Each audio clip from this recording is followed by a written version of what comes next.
आखिर G7 में कहां खड़ा है भारत? दोस्तों, ट्रंप चीन और रूस को तो चाहते हैं, लेकिन भारत को क्यों G7 में नहीं चाहते?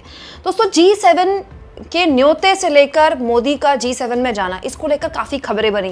पहले खबर ये बनी कि मोदी को G7 में नहीं बुलाया गया है क्योंकि कनाडा में ये सब हो रहा है और कनाडा और भारत के बीच जो हाल के सालों में संबंध हुए उनमें काफ़ी खटास आई। लेकिन एंड वक्त में कनाडा के पीएम की तरफ से ये ट्वीट आया जिसकी जानकारी स्वयं मोदी ने दी और बताया कि कनाडा के पीएम की तरफ से फ़ोन आया मोदी को और उन्होंने G7 की बैठक में पीएम को बुलाया। दोस्तों, भारत G7 का मेंबर नहीं है, लेकिन पिछले 6 सालों से एक इनवाइटी के तौर पर उसको वहाँ बुलाया जा रहा है क्योंकि भारत दुनिया की 5वीं सबसे बड़ी इकोनॉमी है और बहुत जल्द साल के अंत तक हम 4थी सबसे बड़ी इकोनॉमी बन जाएंगे। और हम एक ऐसा मुल्क है जिससे संबंध सबको रखने हैं क्योंकि सबको इतना बड़ा बाजार चाहिए।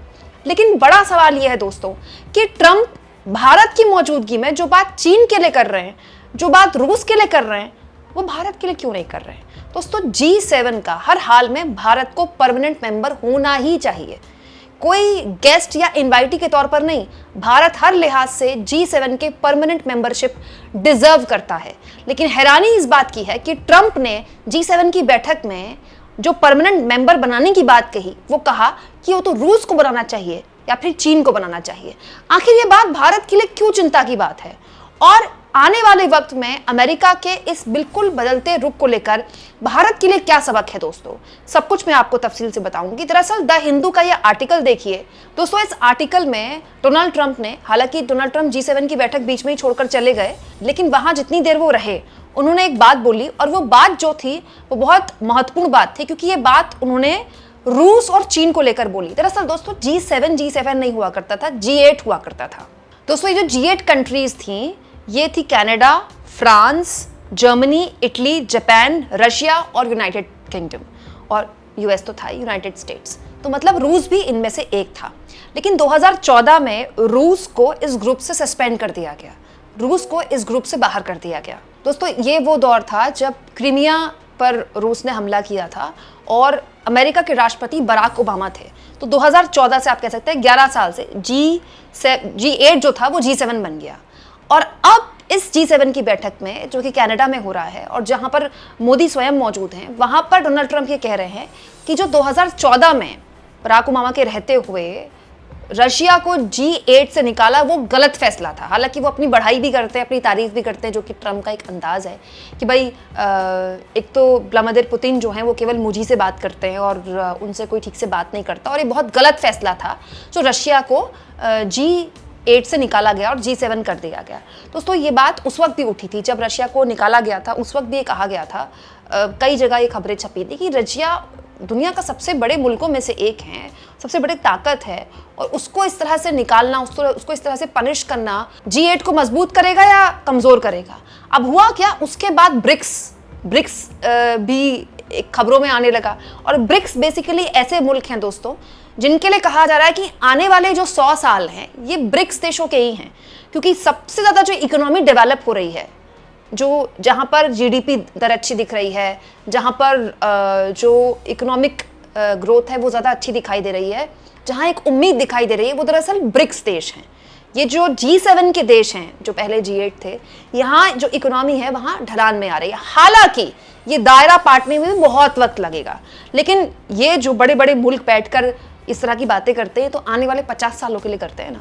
तो अब डोनाल्ड ट्रंप ये कह रहे हैं कि 2014 में जिस तरह से रूस को निकाला गया, रूस को सस्पेंड किया गया G8 के लिए, ये गलत फैसला था। हालांकि इस बीच उनसे एक और बात कही गई कि अगर रूस को इसमें फिर से शामिल किया जाता है और चीन को भी इसमें शामिल किया जाता है तो इसमें आप क्या कहते हैं? तो डोनाल्ड ट्रंप ने कहा व्हाई नॉट। मतलब डोनाल्ड ट्रंप चाहते हैं चीन भी इसमें शामिल हो जाए, रूस भी इसमें शामिल हो जाए और ये G9 बन जाए। लेकिन बड़ा सवाल ये है दोस्तों कि भारत क्यों ना इसमें शामिल हो जाए। भारत को एक इनवाइटी के तौर पर बुलाया जाता है, लेकिन अगर आप उसके परमानेंट मेंबर हो जाएंगे तो फिर आपको न केवल बोलने का मौका मिलेगा बल्कि आप डिसीजन मेकिंग अथॉरिटी भी होंगे ना। पहले आप इनवाइटी हैं और उसके बाद आप मेंबर हैं, तो फिर आपकी ताकत में बढ़ोतरी होगी ही होगी ना। तो बड़ा सवाल ये है दोस्तों कि रूस जो कि इतना लंबा दौर अमेरिका के साथ कोल्ड वॉर में झेल चुका है, अभी भी कोई बहुत घनिष्ठ संबंध रूस और अमेरिका के बीच नहीं है। हालांकि ट्रंप और पुतिन के बीच की जो बातचीत है वो लगातार होती रहती है, और ट्रंप और पुतिन को बहुत एक तरह से अच्छे दोस्तों के तौर पर तो नहीं, लेकिन आप कह सकते हैं कि कहा जा सकता है कि ट्रंप खुद कहते हैं कि उनके जो संबंध है पुतिन से बड़े अच्छे हैं, वो बड़ी इजीली बात कर सकते हैं पुतिन से। और देखिए चीन, जिसके साथ तो बाकायदा टैरिफ युद्ध में अभी उतर पड़ा था अमेरिका, लेकिन ट्रंप चाहते हैं कि चीन भी इसमें शामिल हो जाए, रूस भी इसमें शामिल हो जाए, तो भारत क्यों ना शामिल हो जाए। भारत के साथ ऐसी कौन सी खुन्नस है ट्रंप की? ये अजीब बात है दोस्तों। विश्वगुरु लेवल के नेता होने के बावजूद भी हमारे देश में, हमारे देश के लोगों को इसका जवाब नहीं दे पा रहे हैं। एप्पल बने तो भारत में ना बने, अगर बनेगा तो उसमें 25% टैरिफ लगाऊंगा, ये ट्रंप ने बोला। इसके अलावा वो अपनी कंपनियों को लगातार धमका रहे हैं कि आप भारत में जाकर फैक्ट्रियां मत लगाइए, आप अमेरिका में रहकर फैक्ट्रियां लगाइए। भारत को टैरिफ किंग कह रहे हैं।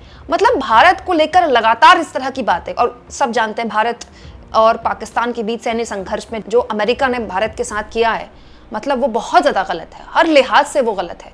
और अजीब बात देखिए दोस्तों कि इन सब के बावजूद भी भारत लगातार अमेरिका या फिर अमेरिका समर्थित फैसले ले रहा है। दोस्तों हमारे देश में इजराइल के साथ कभी भी बुरे संबंध नहीं रहे, लेकिन कभी इतने ओपनली हमने इजराइल के साथ संबंधों को स्वीकार नहीं किया, वो इस सरकार ने किया, जिसमें कोई हर्ज नहीं है। लेकिन गजा के मामले को लेकर हमारे देश का एक रुख रहा है। इस सरकार ने गजा में युद्ध विराम को लेकर उस जो वोटिंग हो रही थी उसमें से अपने आप को एब्सटेन कर लिया। तब से लगातार सरकार पर यह आरोप लग रहे हैं कि ये अमेरिका के पिट्ठू बन गए। जो अमेरिका करता है वो यही करते हैं, जो अमेरिका चाहता है वो यही करते हैं, जो अमेरिका के हित में है वो यही करते हैं। लेकिन अजीब बात यह है कि अमेरिका क्या कर रहा है हमारे लिए? अमेरिका ना तो टैरिफ में हमको कोई ऐसी छूट दे रहा है, अमेरिका हर आए दिन हमारे पीएम के बारे में जो जो बोलता है, मुझे आपको कुछ याद दिलाने की जरूरत नहीं है। वो किस तरह की भाषा हमारे पीएम के लिए इस्तेमाल करते हैं वो तो स्वयं मोदी जी जानते हैं। और अब अमेरिका चाहता है कि G7, G8 और G9 बन जाए, क्योंकि इसमें रूस और चीन आ जाएं। लेकिन भारत के लिए वो कोई बात नहीं करते। दोस्तों पूरी दुनिया में भारत की ग्रोथ स्टोरी को लेकर चर्चा हो रही है। पूरी दुनिया इस बारे में बात कर रही है कि कैसे एक मुल्क ने आखिरकार वो हासिल करने की कोशिश शुरू कर दी है जिसके लिए वो बहुत वक्त से लगातार प्रयास कर रहा था। दशकों से हमारे पुरखों ने मेहनत की, तब जाकर हम दुनिया की अब 2025 के अंत में चौथी सबसे बड़ी अर्थव्यवस्था बन जाएंगे। जापान को हम जो आकार है हमारी इकोनॉमी का उसको पछाड़ देंगे। इसलिए पूरी दुनिया हमारे साथ व्यापार करना चाहती है।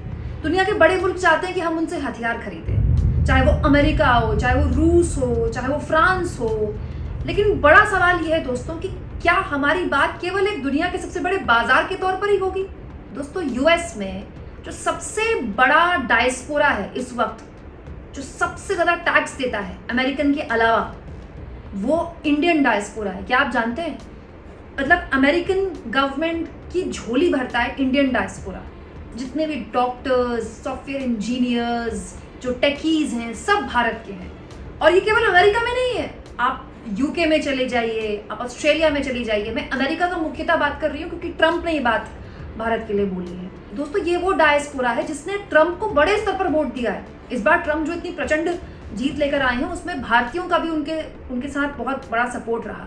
अजीब बात है दोस्तों कि भारत को लेकर जो ट्रंप का रुख है वो कतई ऐसा नहीं है जैसा लोगों ने उनके आने से पहले हवन यज्ञ करने से प्रार्थना करते हुए उम्मीद की थी। ट्रंप जितने तल्ख भारत को लेकर है ये बताता है कि उतने तल्ख तो वो चीन को लेकर भी नहीं है, जबकि एक्चुअली में पूरा अमेरिका अब इस बात को लेकर, चाहे आप वहाँ का थिंक टैंक्स कह लीजिए, चाहे वहाँ के जितने भी रणनीतिकार हैं वो कह लीजिए, वहाँ की सरकार कह लीजिए, वो खुलेआम मानते हैं कि एक्चुअली में उनका सबसे बड़ा चैलेंज चीन है। आने वाला जो ग्लोबल सुपर पावर है वो चीन ही है। लेकिन उसके बावजूद भी भारत के लिए इस तरह की बयानबाजी ट्रंप की तरफ से ये अजीब है।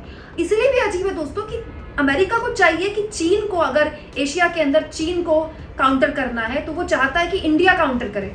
लेकिन इंडिया को सपोर्ट के नाम पर अमेरिका क्या कर रहा है? दोस्तों ट्रंप प्रशासन का जो भारत का रवैया है, भारत को लेकर रवैया है, ऐसा तो जो बाइडेन का प्रशासन का भी नहीं था। जो बाइडेन का प्रशासन भारत को लेकर बहुत ही वेलकमिंग था, जबकि जो बाइडेन के लिए तो मोदी जी ने प्रचार भी नहीं किया था, ट्रंप के लिए तो प्रचार किया था। आप इस मुद्दे पर क्या सोचते हैं? कमेंट बॉक्स में जरूर लिखें और जितना हो सके चैनल को शेयर करें, सब्सक्राइब करें और थैंक्स और ज्वाइन। दोस्तों ये 2 ऑप्शन हैं। अगर आप चाहें तो आर्थिक तौर पर भी चैनल के हाथ जरूर मजबूत करें, क्योंकि दोस्तों आज के दौर में फ्री जर्नलिज्म करना वाकई में बहुत मुश्किल हो गया है।